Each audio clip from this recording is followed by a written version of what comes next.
नरसिंहो अखिलाज्ञानमतध्वान्तदिवाकरः वेद्यमितसध्यानसुतशक्तिमयोनिधिः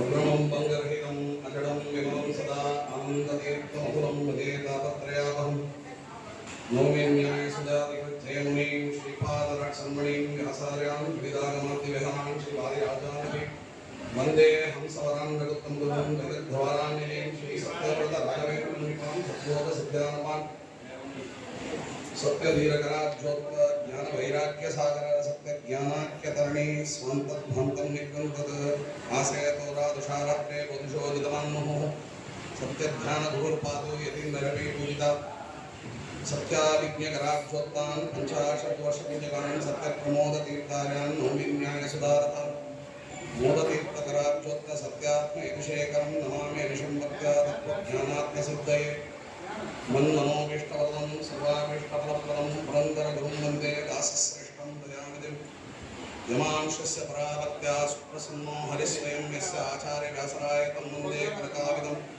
अज्ञानकविरच्छेदं बुद्धिसम्पत्प्रदायकं विज्ञानविमलं शान्तं विजयाख्यगुरुं भजे भूपालमुतपादाब्जं पापादिपरिहारणं गोपालदासमृडेहं गोपालहरिदर्शनं जलज्येष्ठनिभाकारं जगदीशपदश्रयं जगतीतरविख्यातं जगन्नाथगुरुं भजे पृथ्वीमण्डलमध्यस्थाः पूर्णबोधसाधकाः वैष्णवाः नमस्ते गुरु मम गुरूणामाकृतिं स्मरेत् येन विघ्नाः पश्यन्ति सिद्ध्यन्ति मनोरथाः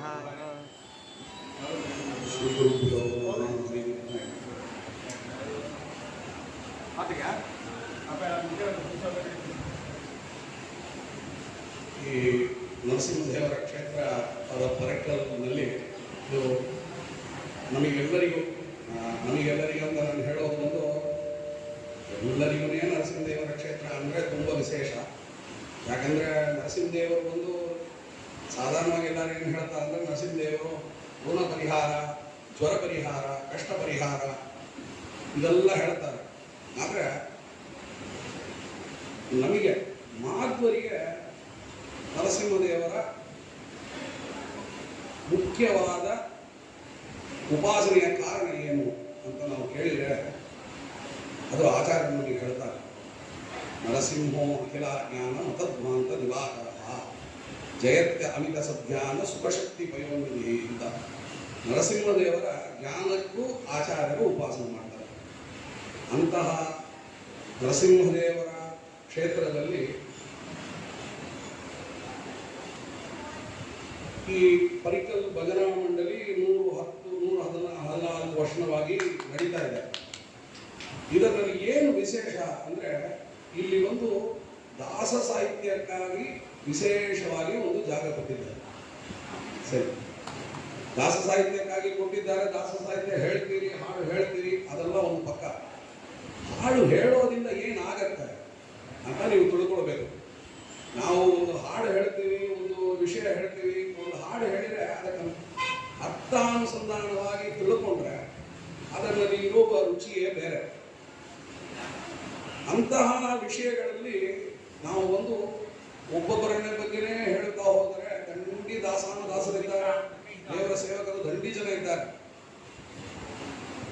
ಅದರಲ್ಲಿ ನಾವು ದಂಡಿ ದಾಸರಿದ್ದನ್ನು ನಾವು ದಾಸ ಚತುಷ್ಟಯನ ಅಂತ ಹೇಳಿ ಪುರಂದರದಾಸರು, ವಿಜಯದಾಸರು, ಗೋಪಾಲದಾಸರು, ಜಗನ್ನಾಥದಾಸರನ್ನು ದಾಸ ಚತುಷ್ಟಯನ ಅಂತ ಹೇಳ್ತೀವಿ.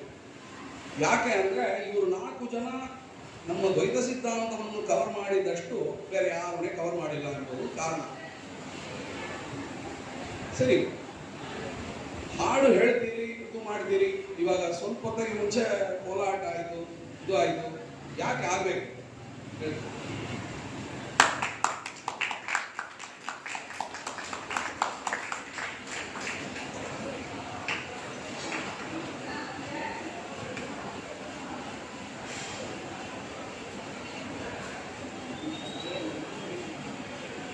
ಯಾಕೆ